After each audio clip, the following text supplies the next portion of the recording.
अच्छा ईशल, जैसे कि अभी मैंने इंट्रो में भी बात की है कि फ्राइड आइटम्स तो हम बहुत ज़्यादा खाते हैं, वो तो मैंडेटरी है हमारी खाना। तो अक्सर हम ना ऑयल बहुत ज़्यादा रीयूज़ करते हैं, हफ्ता हफ्ता ऑयल चलता है, तो इस हवाले से बताएं ये कितना ज़्यादा नुकसानदेह है? अच्छा, ऑयल का जो रीयूज़ हम करते हैं ना वो बहुत ज़्यादा डेंजरस हो जाता है, और एट टाइम्स आपको पता है कि हमें पता नहीं होता कि हमारी कौन सी प्रैक्टिसेस इस तरह की हैं जो हमारी हेल्थ पे इतना सीरियस इश्यूज़ वो जो पोजेस कर रही होती हैं, इतने सीरियस प्रॉब्लम्स आ सकते हैं। उसमें यह है कि ऑयल का रीयूजेज जो है वो बहुत ज़्यादा मेजर इशू है। आपने देखा होगा कि बहुत ज़्यादा हाउस होल्ड्स में एक कढ़ाई रख दी जाती है, एक बर्तन होता है जो कि डेडिकेटेड होता है कि इसमें फ्राइड आइटम्स बनेंगी, और वो ऑयल चेंज नहीं होता। उस ऑयल को यही समझा जाता है कि इतना एक चीज़ को हमने यूज़ टू हो गए उस चीज़ के कि अब हमें वो नॉर्मल चीज़ लगने लगी है कि हमने यूज़ करना है इसको, और वो बिल्कुल डार्क कलर का ऑलमोस्ट ब्लैक हुआ हुआ ऑयल होता है, और इतना वो थिक होता है, हम उसको बिल्कुल इग्नोर कर रहे होते हैं कि इसमें फ्राई तो एटलीस्ट चीज़ हो रही है अच्छे तरीके से। फर्स्ट थिंग इज़ कि हमने कभी भी डीप फ्राइंग को रिकमेंड नहीं करते। डीप फ्राइंग आपने नहीं करनी है। आप कोशिश करें कि आप उतना ही ऑयल डालें जितने में आपकी क्रेविंग्स भी सेटिस्फाई हो जाएं। अगर आपने समोसे पकौड़े खाने ही हैं और करने भी ऑयल में फ्राई हैं, तो आपने क्या करना है कि थोड़ा ऑयल डालें उसके अंदर। फॉर एग्जांपल आप 4 से 5 चम्मच डाल के उसमें समोसे और पकौड़े बना सकते हैं। उसमें ये कि आप ऑल्टरनेटिव्स देखें, यूज़ कर लें। अब जिस तरह का मॉडर्न एरा आ गया है, अब हम ये नहीं कह सकते कि हमारे पास और कोई ऑप्शन नहीं था, बिकॉज ऑप्शंस बहुत सारे हैं, आपने चूज़ करने हैं। डिपेंड करता है, अब देखें जिस तरह अगर कोई अफोर्ड कर सकता है तो एयर फ्रायर्स ले लें।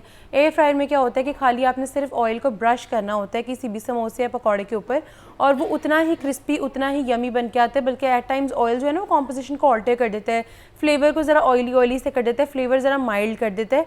तो उसमें ये होता है कि जब आप एयर फ्राई करते हैं तो फ्लेवर वैसे ही रहता है, इन्हांस्ड रहता है, और बड़ा मज़े का हो जाता है, क्रिस्पी बनते हैं ज़्यादा पकौड़े, समोसे और इस तरह की चीज़ें। अगर आप एयर फ्रायर्स अफोर्ड नहीं करते, ऑब्वियसली हर कोई नहीं अफोर्ड करता, पाकिस्तान एक पाकिस्तान एक थर्ड वर्ल्ड कंट्री है, और इसमें इस तरह के गैजेट्स आप मतलब हर बंदे की अप्रोच नहीं है, एक्सेसिबल नहीं है। इसीलिए उसके अलावा ऑप्शंस जो हैं वो दूसरा है बेकिंग अवन। अब बहुत ज़्यादा हाउस होल्ड इस तरह के जिन्होंने बेकिंग अवन एटलीस्ट रखे होते हैं, तो उसमें अगेन आप वही मेथड यूज़ करें, हल्का सा ऑयल ब्रश के थ्रू उसको ब्रश करें ऑयल को, और आप फिर समोसे और पकौड़े कर लें। जिसके पास बेकिंग अवन भी नहीं है ना, एक घर में एक कॉमन चीज़ सैंडविच मेकर हर घर में होता है। आपने अगर समोसे पकौड़े खाने हैं तो सैंडविच मेकर के अंदर एक तो ऑप्शन भी आता है, अगर आप ट्रे परचेज कर सकते हैं वो वाली तो आप ले लें, नहीं तो नॉर्मल जो सैंडविच की ट्रे होती है उसके अंदर आप अपने समोसे रखें। एक सैंडविच ट्रे के अंदर 2 समोसे एटलीस्ट आ जाते हैं, एक साइड के अंदर, एक ट्रायंगल के अंदर। मैं पहली बार सुन रही हूँ। वो बहुत ये बड़े अच्छा मेथड है। आप उसको हल्का सा अगेन ऑयल को ब्रश करें, और उसके अंदर आप समोसा में जो सैंडविच मेकर है उसको उस समोसे बना लें, या फिर पकौड़े भी आप बना सकते हैं। जैसे हम बिल्कुल, आपको क्योंकि एग्जैक्टली लाइट ऑन हो जाती है, आपने लाइट का इंडिकेटर देखना है। अगर लाइट ऑन हो गई है तो आप उसको देखें वो क्रिस्पी हो गए। समोसा और पकौड़े इस तरह की चीज़ें इसकी शक्ल देख के भी आप बता सकते हैं कि वो पक गए हैं या नहीं पके। तो समोसे की तो लेयर क्रिस्पी हो जाती है ना, आप सैंडविच मेकर में बनाएंगे तो बड़े क्रिस्पी और बहुत मज़े के होते हैं। और अगर आपके पास नहीं है समोसे की शेप वाला तो अगेन आप वॉफल की शेप में आता है एक समोसा मेकर, डिफरेंट एडजस्टमेंट्स के साथ आता है। उसके अंदर सैंडविच वाला भी होता है, सॉरी समोसा मेकर मैंने बोल दिया, सैंडविच मेकर जो है वो डिफरेंट प्लेट्स के साथ आता है। तो उसमें आप वॉफल की भी एक प्लेट होती है जो कि हर सैंडविच मेकर में होती है।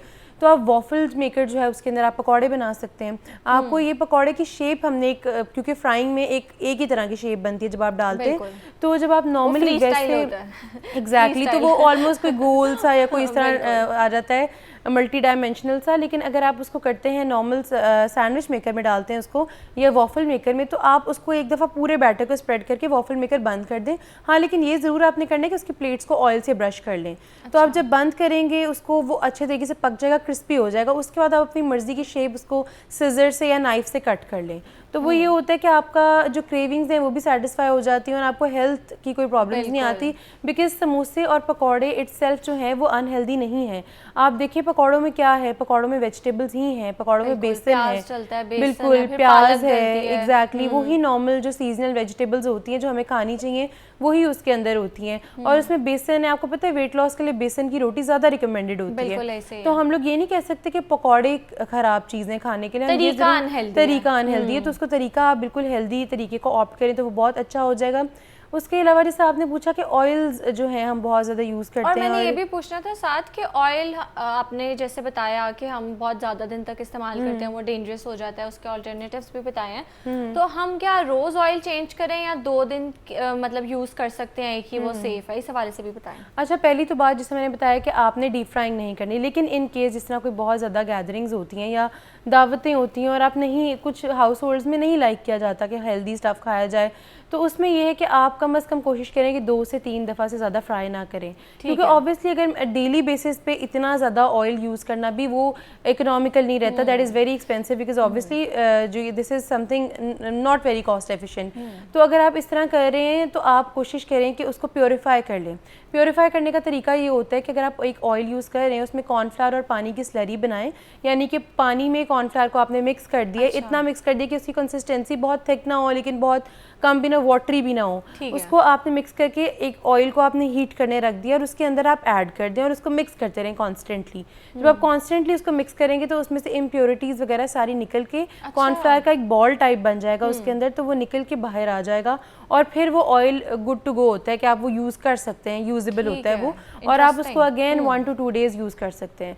लेकिन अगेन आपने कोशिश ये करनी है कि ऑयल की इंडिकेटर्स देखें, अगर ऑयल बहुत ज़्यादा आपको लग रहा है कि डार्क हो रहा है या बहुत ज़्यादा थिक हो रहा है तो वो डेंजरस है, क्योंकि सोचें वो ऑयल जो आपके पैन के अंदर इतना डार्क एंड थिक है, सोचें आपकी बॉडी में जाके आपकी आर्टरीज में एक्यूमुलेट होगा, आर्टरीज में आपके थिकनेस कॉज करेगा और वही चीज़ कोलेस्ट्रॉल बढ़ाएगा। बिल्कुल, डाइजेशन तो है ही है, लेकिन उसके अलावा हार्ट की इतनी ज़्यादा कॉम्प्लिकेशंस आ जाती हैं। बिल्कुल, इस हवाले से बताएं कि जो हमारी हार्ट हेल्थ है वो कैसे इफेक्ट होती है इससे? अच्छा, जितनी भी डीप फ्राइड चीज़ें हैं, ये इस तरह नहीं है कि हमें एक ही दिन में कोलेस्ट्रॉल ज़्यादा हो जाता है या एक ही दिन में हमें हार्ट अटैक आ जाता है, हम उसे बिल्ड करते हैं, हम विद टाइम उसको बिल्ड करते हैं। आप देखें कि बहुत ज़्यादा बच्चे हैं, हमने देखा होगा उनकी डाइट में होते ही सिर्फ फ्रेंच फ्राइज़ हैं या सिर्फ नगेट्स हैं या सिर्फ फ्राइड चिकन पीसेज होते हैं, बज़ाहिर देखने में हमें लग रहा होता है अच्छा ये चिकन तो खा रहे हैं, मतलब प्रोसेस्ड, एग्जैक्टली हम बाहर से लेते हैं डेली बेसिस पे, बिल्कुल नाइट्रेट से भरे हुए, प्रिजर्वेटिव से भरे हुए, वो भी डेली बेसिस पे नहीं रिकमेंडेड। लेकिन उसके अलावा जब आप उन्हें डीप फ्राइड खाना दे रहे हैं, बचपन से बच्चा खा रहा है, आपको बचपन में लग रहा है कि अच्छा फ्राइज़ नहीं मैं दे रहा, मैं तो सिर्फ आलू दे रही हूँ, या मैं डीप फ्राइड चिकन नहीं दे रही, मैं तो सिर्फ चिकन दे रही हूँ, तो चिकन के बेनिफिट्स को आप नोटिस कर रहे होते हैं।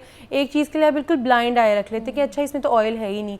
वो क्या होता है, आहिस्ता आहिस्ता जब वो बच्चा वो चीज़ खाता रहता है तो आहिस्ता आहिस्ता उस बच्चे के अंदर कोलेस्ट्रॉल लेवल्स बढ़ने लग जाते हैं, चाइल्डहुड ओबेसिटी आ जाती है, यानी कि बचपन में बच्चा मोटा मोटा लगने लग जाता है और हम कहते हैं नहीं क्यूट है, ज़रा बच्चे बड़े होंगे, हाइट बढ़ाएंगे तो वो कम हो जाएंगे। अगर वो वेट कम कर भी लें तो फिर भी उनकी बॉडी की कॉम्पोजिशन में वो चीज़ ऐड होती जा रही है और आहिस्ता आहिस्ता एक्यूमुलेट होते होते इन्हीं बच्चों को बड़े होकर फिर डायबिटीज़ होती है, इन्हीं बच्चों में ब्लड प्रेशर हाई रहने के बहुत ज़्यादा चांसेस होते हैं।